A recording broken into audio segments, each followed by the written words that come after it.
হাসরের ময়দানে কোনো নাফরমান, কোনো পাপী, কোনো জালেম কোনো ওজর আপত্তি পেশ করার কোনোই সুযোগ পাবে না, কোনো উপকারে আসবে না। খেয়াল করছি না, বুঝা সারছি না, এরম কি আর ভাবছিনি বাবুরে, বুঝছি হয়তো বিপদ একটা হইব, কিন্তু এইভাবে ফিডে হইব মনে করছি 2-4টা বাড়ি দিয়ে সেটা দিব মহন খিতা শুরু হইল। এই সমস্ত সংবং কথা আল্লাহ কয় না, না রে বান্দা, ফায়াউমা ইদিল্লা ইয়ানফাউল্লাযীনা যালামু মাযিরাতুহুম। আল্লাহ বলেন সেদিন কোন নাফরমান কোন জোরাপত্তি পেশ করে কোনো উপকার হবে না। বলবে মাওলা বুঝি নাই, আল্লাহ বলবে বুঝছো তুমি। বলবে মাওলা খেয়াল করি নাই, আল্লাহ বলবে কেন খেয়াল করো নাই। আওয়ালাম নুআম্মিরকুম মা ইয়াতাযাক্কারু ফীহি মান তাযাক্কারা, আমি কি অতটুকু হায়াত দেই নাই যতটুকু হায়াত পেলে উপদেশ গ্রহণ করা যায়, অতটুকু হায়াত কি দেই নাই? আমি কি তোমারে 6 বছরে নি কবরে আনছি? আমি কি তোমারে 8 বছরে কবরে আনছি নি? যদি 8 বছরে আনতাম তাইলে আজ তো জাহান্নাম তো দিতাম না। আল্লাহ বলবেন বান্দা দেখো না, ওই যে জাহান্নামের চতুর্দিকে তাকিয়ে দেখো কোন 10 বছরের বাচ্চা আছে কিনা দেখো। একটা 10 বছরের বাচ্চা জাহান্নামে নাই। কেন নাই? যাকে আমি হায়াত দেই নাই তাকে আমি জাহান্নামও দেই না। যাকে আমি বন্দিগির সুযোগ দিছি, যাকে আমি বালেগ বানাইছি, যাকে আমি সাবালক করেছি, প্রাপ্তবয়স্ক বানিয়েছি, এরপরের প্রতি মিনিটের হিসাব নিয়েই জাহান্নাম দিছি। ওয়াজাআকুমুন নাযীর, আল্লাহ বলে বান্দা শুধু কি হায়াত দিয়েছি না, আমি তো আমার পক্ষ থেকে বারবার বারবার ভীতি প্রদর্শনকারী, আখিরাত আর পরকালের ভয় দেখানেওয়ালা আমি মাওলা তোমার কাছে বারবার পাঠাইছি। কত মোল্লা, কত মৌলবি, কত ইমাম, কত খতিব তোমারে চিৎকার করে করে বলছে, আমার কথা ভুলবেন কেমনে?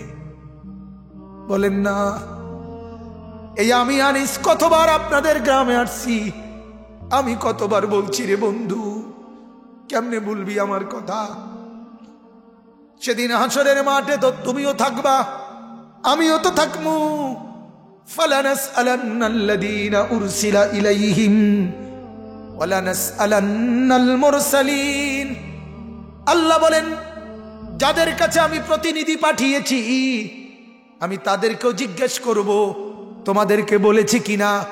আবার আমার প্রতিনিধিকেও জিজ্ঞেস করব তুমি আমার বান্দাদেরকে বলেছো কিনা। আপনি কেমনে বলবেন? বলে নাই। আমি কি থাকবো না সেখানে? আমি তো বলবো মাওলা রাত 12টা বেজে গেছে, কনকনে ঠান্ডা শীত আর কুয়াশা পড়েছে, আমি মাওলা তারপরও বলেছি আমি। কেমনে ফিরিয়ে দিলেন? কুরআনুল কারীমে আছে আল্লাহর বান্দা বলবে রব্বানা আখরিজনা মিনহা, আল্লাহ আমারে জাহান্নামের আগুন থেকে বাঁচান। জাহান্নামের তীব্র আগুনে জাহান্নামী বলবে মাওলা আমি আর পারছি না, মাওলা আমি আর পারছি না। এরে বন্ধু দুনিয়ার আগুন মাওলা যখন শাস্তি দিতে চায়, আল্লাহ দুনিয়ার আগুন কারো গায়ে লাগলে আল্লাহ বলে আগুন জ্বালাইবি তো শুধু চামড়াটা জ্বালাবি, আমার বান্দার গোশত হাড্ডি কিছুই জ্বালাইবি না, জানে কিছুদিন পরে আবার শুকিয়ে যায়। কিন্তু আল্লাহ বলেন জাহান্নামের আগুন যখন জ্বলবে আল্লাতী তাত্তালিউ আলাল আফইদা, শুধু হাড্ডি না, গোশত না, শুধু চামড়া না, কলিজাটা শুদ্ধ একসাথে জ্বলবে, কলিজাটা জ্বলবে। ইন্নাহা আলাইহিম মুসাদা ফি আমাদিন মুমাদ্দাদা। আল্লাহ বলেন আগুন জ্বললে দৌড়ঝাঁপ করতে পারবি না, দৌড়াদৌড়ি তো করতে পারবি না। আগে তোরে মজবুত খুঁটির মধ্যে বাঁধা হবে, আগে মজবুত খুঁটির মধ্যে বাঁধ দিয়ে এরপরে আগুন জ্বালায় দেওয়া হবে। সেই আগুনে তোর কলিজা সহ জ্বলবে। দুনিয়ার আগুনে বন্ধু জ্বলতে জ্বলতে কিছুক্ষণ পরে যখন মৃত্যু হয়ে যায় আর টের পায় না। এবার জ্বলতে জ্বলতে যদি ছাই হয়ে যায় আর অসুবিধা হয় না, কারণ সে তো মরে গেছে। ঠিক কিনা বলেন? আল্লাহ বলেন জাহান্নামের আগুন কোটি কোটি বছর জ্বলবে, কিন্তু 1 সেকেন্ডের জন্য তোমার মৃত্যু হবে না। আল্লাহ আমারে মাফ করে দেন, আল্লাহ মাফ করে দেন। ওয়ালা হুম ইস্তাতাবুন। আল্লাহ বলেন হাসরের ময়দানে তওবা করারও সুযোগ মিলবে না। হাসরের ময়দানে তওবা করারও সুযোগ মিলবে না। হাসরের ময়দানে আফসোস করার সুযোগ মিলবে না। আজই আফসোস করো মুসলমান, আজই আফসোস করেন। আরো 1,00,000 বছর হায়াত যদি পাই এটাই বলবো, এটাই জিন্দিগির সিদ্ধান্ত। এই মিশনেই জিন্দিগি কাটাই, এটা নিয়েই জীবন পার করছি।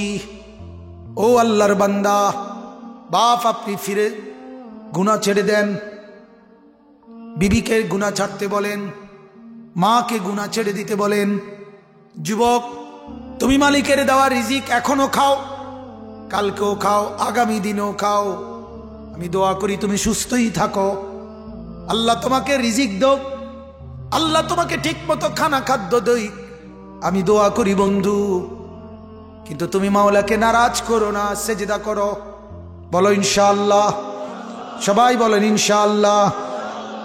আল্লাহ যেন তৌফিক দান করে, আল্লাহ যেন এই মাদ্রাসা কবুল করে, আল্লাহ যেন আমাদের এই মেহনত কবুল করে, আল্লাহ তাআলা যেন আমাদের এই ফিকির কবুল করে, আল্লাহ তাআলা আমাদেরকে যেন ঈমান আমলের দৌলত দান করে, জিকির ও ফিকিরের জিন্দিগি দান করে, ইখলাস আর তাকওয়ার জিন্দিগি দান করে। গুনাহ মুক্ত এক জীবন গড়ার সিদ্ধান্ত নেব তো ইনশাআল্লাহ। চেষ্টা করি আমরা ইনশাআল্লাহ, একটু তো চেষ্টা করি, একটু হলেও তো কলিজার ভিতরে। কিছু মানুষের তো দিলের মধ্যে অনুভূতি আছে না এখন, এই অনুভূতিটা একটু আগায় নেন, নিজের জীবনে আর একটু বাড়ান। আল্লাহ আপনাদেরকে তৌফিক দেন, কবুল করেন, আমিন।